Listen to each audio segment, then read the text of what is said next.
Thursday, the 23rd of October. My name is David Papier. This is the ETX Capital Morning Market Bite.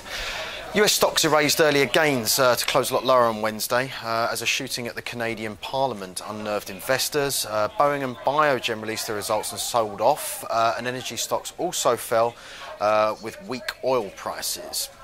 UK consumer confidence rose 0.1% in September as energy costs fell broadly, painting a weak inflation picture that could give the Federal Reserve room to keep interest rates low. Dow closed down 153 points at 16,461. The S&P closed down 14 points at 1927. The dollar edged up about 0.1% against the yen to 107.20, so far eking out about 0.2% gain versus the Japanese currency this week.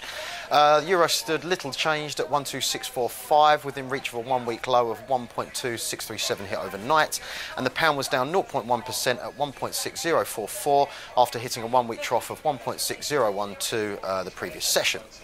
In commodities, US crude futures slipped in Asia, extending a 2.8% fall on Wednesday to trade at about $80 a barrel, near a two-year low of $79.78 hit last week. Within the equity space, it's further woe for Tesco. Britain's biggest grocer has reported a larger than expected hole in its accounts this morning. The stock was down about 7%. It's now trading at about 173, down about 5.2%. Anglo American's up about 2% as well after the mining company lifted its full-year iron ore production.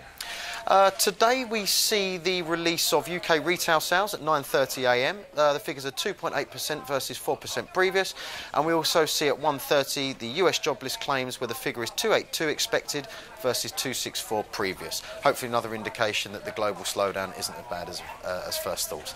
My name is David Papier. That was the Morning Market Bite. Thank you.